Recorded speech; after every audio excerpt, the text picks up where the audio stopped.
Nah, ini alasan apa yang membuat para nasabah ini lebih percaya kepada isu Mansur? Kemudian ya sudahlah, kita tidak jadi melakukan upaya hukum karena sudah diganti. Nah, ini apa yang membuat nasabah ini percaya begitu kepada tawaran isu Mansur ini gitu? Ya karena omongan-omongan surga, Mas. Janji-janji manis begitu ya? Oke. Ya. Bilang ini, Mas, ya, kalau saya juga bingung juga nih, pas dia buat draft itu dia dengan secara sukarela untuk membuat draft pengembalian itu akan menjanjikan akan mengganti, tapi pas sudah berjalan, udah kedua ketiga itu susah Mas untuk dihubungin, untuk diminta. Kayaknya juga kayak ke kitanya juga dibilangnya kita sodako, padahal kita itu uang kita sendiri. Ya kecewa lah Mas. Masalahnya kalau misalnya dibuat gampang ya bisa dibuat gampang. Asetnya Arab itu pun banyak Mas yang udah jadi rumah. Atau aset pribadinya dia atau aset warisan keluarganya dia itu banyak. Kalau misalnya dibuat gampang Mas, itu aset asli itu yang rumah yang sudah jadi ya. Kenapa nggak diserahin aja ke kita? Oke, begitu ya. Gantinya kita buat kita gitu. Kenapa harus pakai pihak ketiga ini? Isu Mansur ini ya? Iya, hanya kulit pabrik ya. Ya, saya belikan motor niatnya itu untuk sampingan saya untuk mengemudi ojek online. Oke. Iya. Kalau buat tambah-tambahan. Nah, yang sisa-sisanya itu saya kumpulin dana lagi, dibantu dengan keluarga saya, ada beberapa juta, cincin mas kawin istri saya juga jadi korban juga tuh. Masya Allah. Dijual, UYM, Pak Kiai. Semoga ditepati janji awal beliau ucapkan di yang pertama kali akan mengembalikan uang kita di draft yang sudah Pak WM buat sendiri. Tidak ada namanya sodako di sini karena itu uang kita sendiri.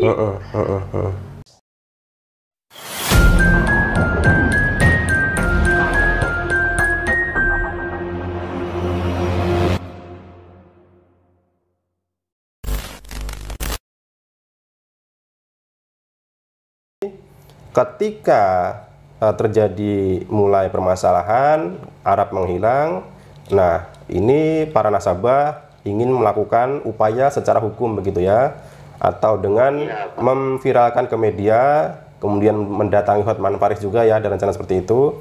Tetapi kok tiba-tiba Yusuf Mansur itu mencegah supaya itu terjadi begitu ya? Betul.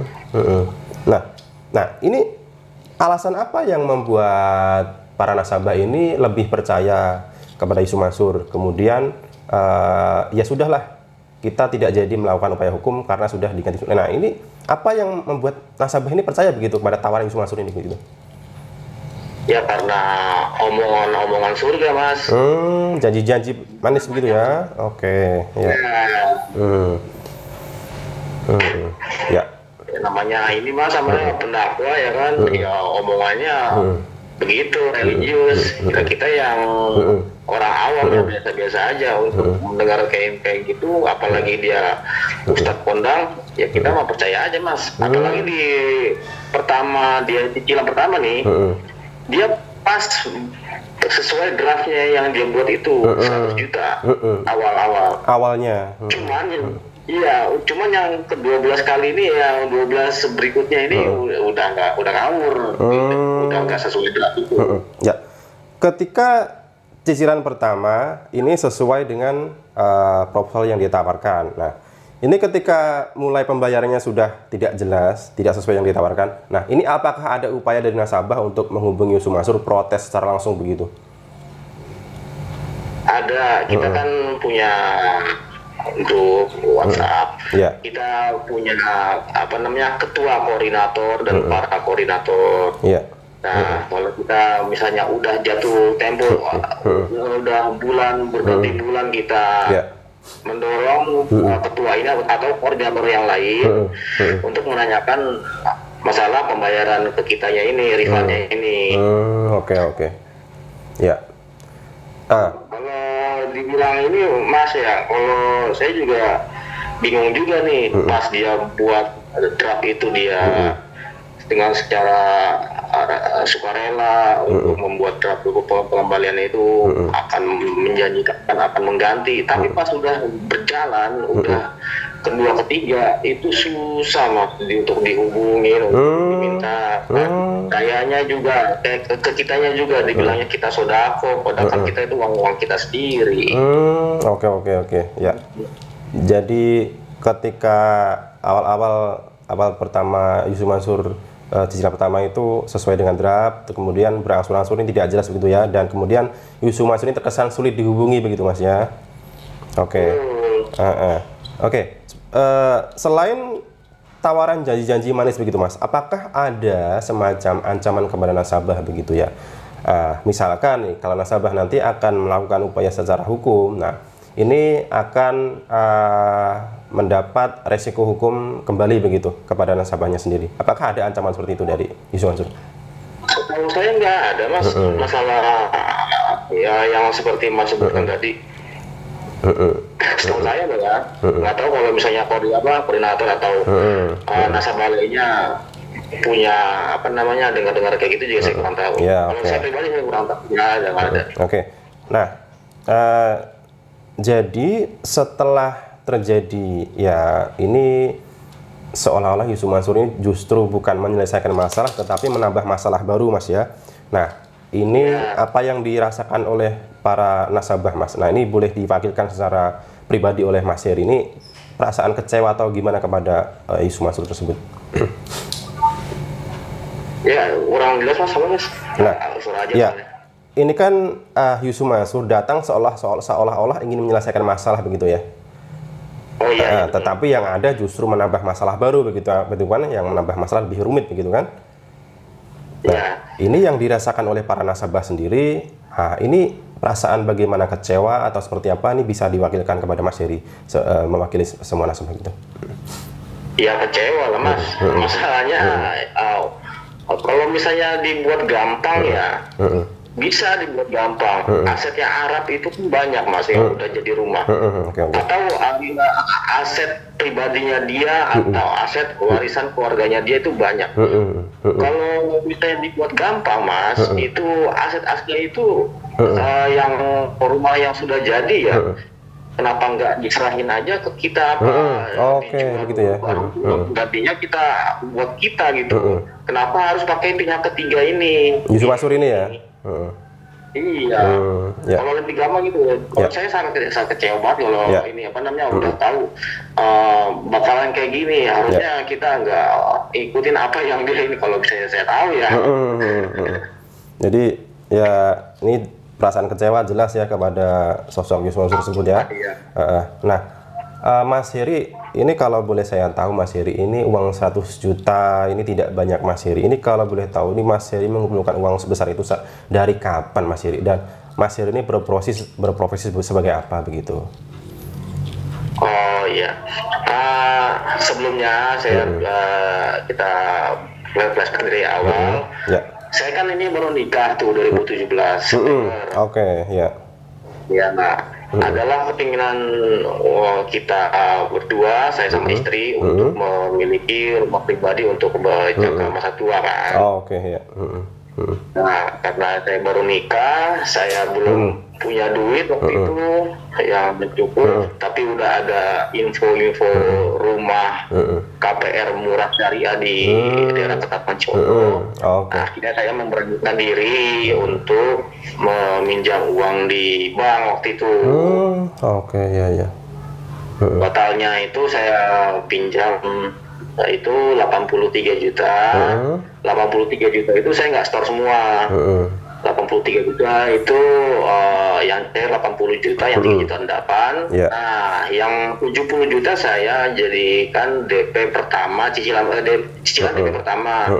Yang 10 jutanya saya buat saya belikan motor karena saya waktu itu kan hanya kuli pabrik ya. Ya saya belikan motor niatnya itu untuk sampingan saya untuk mengemudi ojek online. Oke. Ya. Untuk tempat tambahan. Nah, yang sisa-sisanya itu saya kumpulin dana lagi, dibantu dengan keluarga saya. Ada beberapa juta. Cincin mas kawin istri saya juga jadi korban juga tuh. Masya Allah. Ya Allah. Ya. Pokoknya kita ngumpulin lagi lah di setahun itu baru kita menyelesaikan sisa DP-nya itu.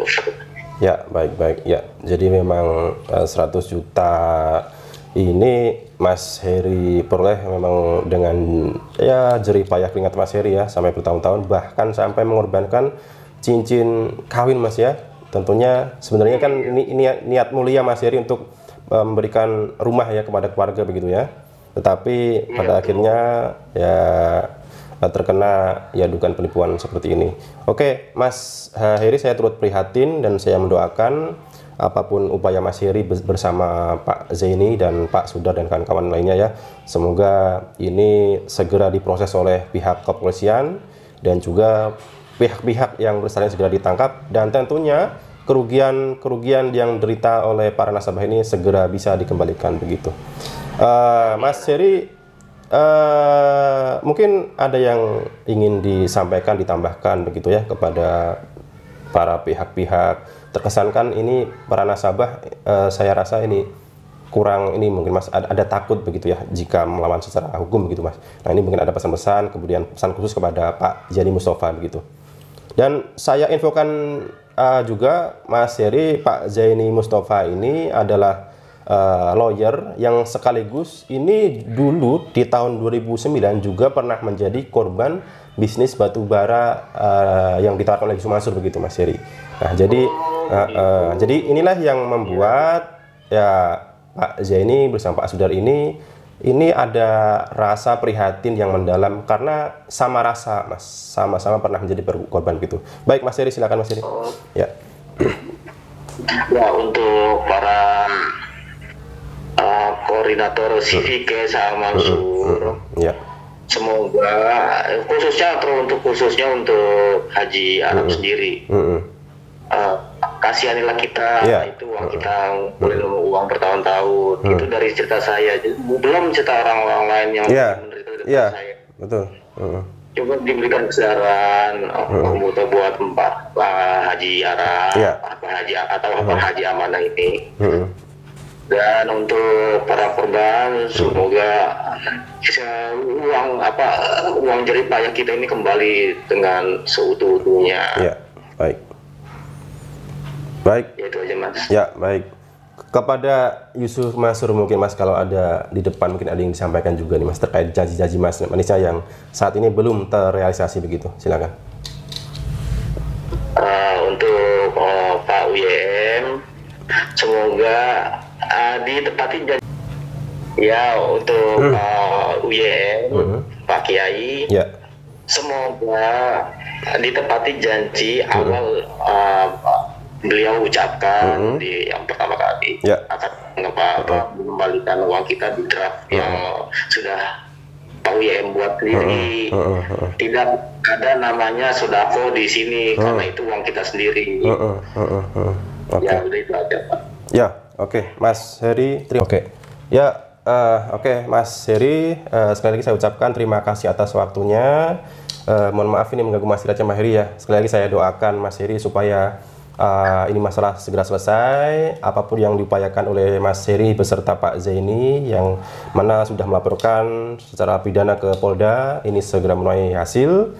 Pihak-pihak yang bersalah ditangkap dan tentunya para nasabah ini mendapatkan kembali kerugian ya, nominal uang kerugian yang diterita begitu. Oke, terima kasih Mas Heri sekali lagi. Kita jumpa di lain waktu Mas Heri supaya kita mudah-mudahan kita bisa bertemu lagi Mas Heri. Salam untuk teman-teman semuanya. Ya, baik. Assalamualaikum Mas Heri. Waalaikumsalam Mas Haji. Oke, Mas Heri, terima kasih Mas Heri. Ini nanti saya upload ke YouTube.